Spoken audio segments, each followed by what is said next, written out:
Nebuvo kažkokio konkretaus lūžio, bet tiesiog nuo mažens labai domėjaus vaidybos menu ir filmais, ir serialais, ir aš jų daug žiūrėjau. Ir kažkada mane tiesiog po truputį pradėjo erzinti, kad aš vis daugiau galiu susitapatinti su vyrų personažais, nes jie supratingesni, išmanesni ir bendrai tiesiog turėjo gilesnius charakterius, o moteris buvo tuščios, silpnos, be nuomonės, sekso objektai.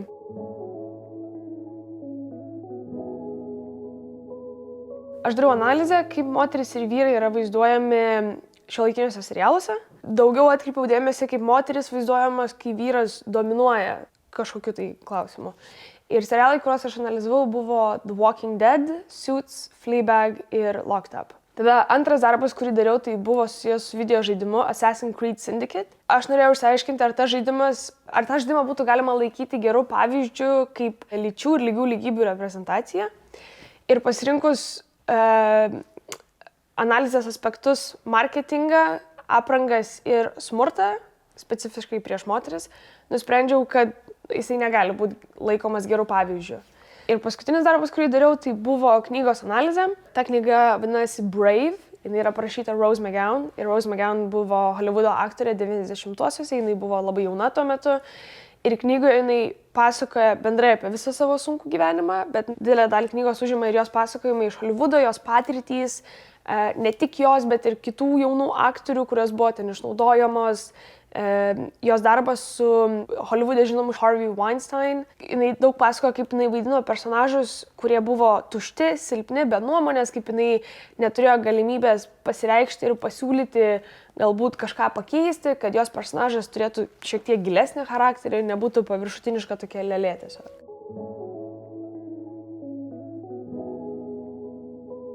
Tai turbūt didžiausią įspūdį paliko video žaidimo Assassin's Creed Syndicate rezultatai, dėl to, kad Assassin's Creed yra didelė franšizė ir jinai turi įvairias variacijas, tai yra istorinis žaidimas, bet skirtingose laikuose, tarkim, sakykim taip. Aš pasirinkau Assassin's Creed Syndicate, nes ten pirmą kartą, kai pasigūglinau, rodė, kad yra du pagrindiniai veikėjai, brolis ir sesė, Jacob ir Evie. Ir kai pradėjau žiūrėti marketingą to žaidimo, tiek Steam, tiek Ubisoft puslapiuose, aš pamačiau, kad Jacob yra daugiau nuotraukų, daugiau jo matome animacijose.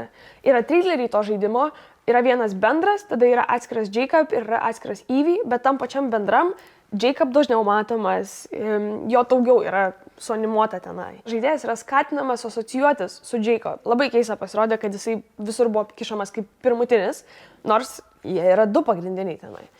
Tada kitas dalykas tai buvo, kad dėl smurto, tai aš norėjau išsiaiškinti, ar ten įmanoma kaip žaidėjas, ar tu gali smurtauti prieš nežaidžiamus veikėjus, tu gali tą daryti, jie gali būti ir moteris.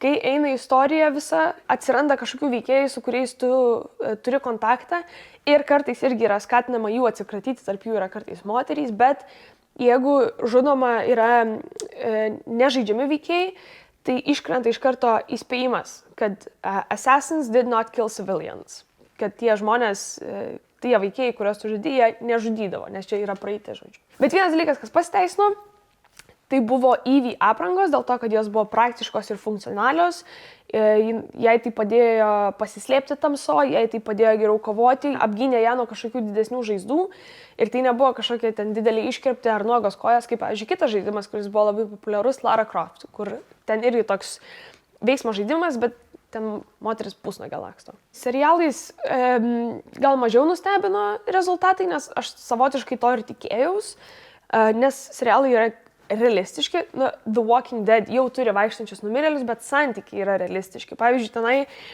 pirmuosiuose epizoduose tie žmonės yra tokioj bendruomeniai ir tarp jų yra tokia moteris Carol, kuri yra jau vyresnė moteris, ir jos vyras Ed. Ir mes sužinom gan anksti, kad jisai buvo smurtaujantis dar prieš prasidedant apokalipsei, bet dabar jau prasidėjus apokalipsė, aplinkui vaikšto numirėliai. Vienintelė dabar jau gyvenimo prasme yra tiesiog išgyventi, tiesiog būti gyvam. Bet tas Ed bando įteisinti tas tradicinės normas Ir jisai nori, kad vyrai medžiotų, o moteris plautų rūbus, lygintų rūbus, gamintų valgyti, užsimtų su vaikais, skintų uogas ir vaisius, prižiūrėtų, kad aplinka būtų tvarkinga ir dar pačios normaliai, kad atrodytų. O čia yra apokalipsė. Čia vaikšto zombiai, kurie gali tau įkasti ir tave nužudyti, ta prasme. Ir buvo viena scena, kur jisai jau labai ir fiziškai, ir verbaliai peržengė ribą. Ir tada jau įsitraukė kiti veikėjai ir, sulaikė jį, kad jisai daugiau jos nebesmurtautų prieš ją. Aš net negaliu suvokti. Tai yra apokalipsė ir vis tiek yra kažkur bandoma tradicinių normų sukišti. Tada kitas pavyzdys buvo, kad vienas iš serialų, kurį nagrinėjau, buvo Locked Up ir tai yra apie moterų kalėjimą. Ir buvo irgi scena, kur viena moteris buvo uždaryta į vienutę dėl kažko, ką jinai ten nusikalto pačiam kalėjime ir jinai buvo prirakinta prie rankų ir prie kojų. Ir daktaras atėjo ją apžiūrėti, bet iš tikrųjų jisai ją su vaistais užmigdė ir išprievartavo tiesiog. Ir jisai pasinaudojo tuo, kad jinai buvo silpnesnioj pozicijoje, nes žinojo, kad niekas ją netikės, nes jinai yra ir taip kalinė, o aš esu gerbiamas čia daktaras. Arba dar vienas pavyzdys buvo tai iš serialo Fleabag. Pagrindinė veikėja Fleabag, jinai pristato mums savo sesę ir jinai išsišiepė, kai pasako, kad sesė greičiausiai yra anoreksikė, bet ant jos rūbai atrodo nerealiai.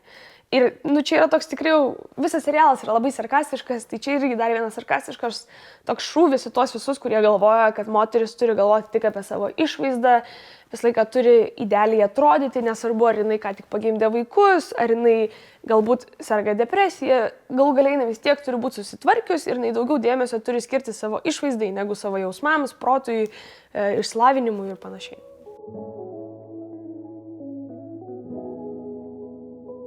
Aš nežinau, ar tikrai yra vienas toks konkretus atsakymas iš šitą klausimą, dėl to, kad daug kas priklauso nuo programos turbūt studijų, nuo kurso. Aš manau, kad galų gale reikia pripažinti, kad yra tokia problema ir kai mes ją pripažinsim, tada mes galim pradėti žiūrėti kiekvieną atskirą kursą, studijų kažkokią programą ir tenai pradėti po truputį atkapstinėti, kur yra ta problema, kokios yra rolės, kur jos ten atsispindi. Gal vienose programose jos yra iš tikrųjų nereikalingos ir ten nėra tos problemos, bet kitur gali būti, kad tai yra pagrindinė problema ir ją reikia spręsti.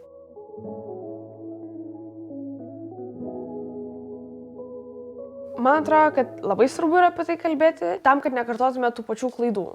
Ta prasme, pavyzdžiui, mano karta, Gen Z karta, mes jau daromės vis labiau išprusę tuo klausimu ir vis labiau pikti tuo klausimu, nes galbūt mūsų tėvai matė tas problemas, bet tuo metu nebuvo jos tokios didelės ir tai nebuvo pagrindinės problemos, o dabar mes, kai gerai mes gyvenam, mes matom šitą problemą ir mes norim ją keisti ir mes norim, kad ir mūsų tėvus pradėtų erzinti šitas dalykas, kad jie irgi pradėtų kalbėti su savo kolegom ir draugais apie tai. Ir jeigu mes jau tai darom tiesiog kasdienybėje, kodėl tai nedaryti universitete? Pavyzdžiui, mano atveju, aš studijuoju Amsterdamo universitete ir pas mus seminaruose būna koks vienas olandas ir 20 kitų žmonių iš skirtingų pasaulio kampelių, su skirtingom kultūrom, religijom, požiūriais, ideologijom, norais. Ir pastovus tas diskutavimas atneša naujų tokių požiūrių ir idėjų, kaip gerinti tą situaciją. Aš daug sužinau iš žmonių, kurie gyvena, tarkim, užaugo Indijoje arba Amerikoje, nes jie atsineša visiškai kitokius dalykus, negu aš atsinešu užaugus visą gyvenimą Lietuvoje. Manau, kad reikia pastoviai diskutuoti ir tada atsiras tos sąsajos su kultūra, su politika, su socialiniu gyvenimu ir tada mes po truputį vėl pradėsim gerinti tą situaciją. Nes kažkada moteris neturėjo teisių ir visus užkniso, kad jos ten ėjo ir protestavo ir jos ten šaukė ir ką jos čia išsidirbinėja dabar, bet užkniso pakankamai, kad mes dabar turim lygias teisės. Dabar atsirado mažesnių dalykų, kur galbūt yra tai emocinė nelygybė, tarkim, nebūtinai gal, kad, gerai, mes dirbam tą patį darbą gal ir gaunam tiek pat, bet su manim kažkaip kitaip bendrauja negu su to vyru. Ir atsiranda tokių mažų dalykų, kurios, nėra taip sunku pakeisti, tiesiog reikia, kad žmonės norėtų keistis.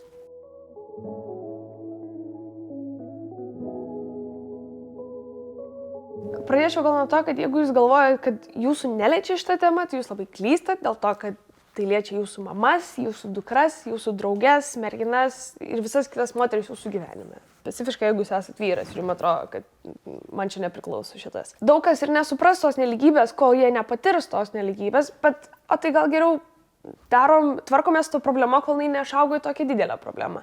Tai aš tikrai labai skatinu visus kalbėti apie tai, kelti savo seminaruose ir paskaitose provokuojančius klausimus, kurie galėtų išvesti į gilesnės diskusijas. Rašykite apie tai darbus, kaip ir aš tą dariau. Man nebuvo pasakyta apie tai rašyti darbus. Aš tiesiog gaudavau užduotį, bet aš neturėjau konkrečios temos ir aš pati galėdavau rinktis, kokią kryptimą aš noriu rašyti. Tai čia nebuvo, kad mano programai man pasakė apie tai daryti. Dėl to aš manau, kad daugelį programų, kurioje jūs darote, tarkim, rašto darbus, jūs galite tikrai pritaikyti lyčių lygybės, nelygybės, diskriminacijos temas, stereotipus, tradicinės normas ir panašiai. Pasikartosiu, jeigu mes nieko nedarysim, ta prasme, niekas ir nepasikeis. Tada mūsų vaikai užaugs ir vadovausis tom normom ir tom tradiciniam normom, kuriam užaugo mūsų seneliai. Ir tada mes grįšim atgal ir niekas nepasikeis.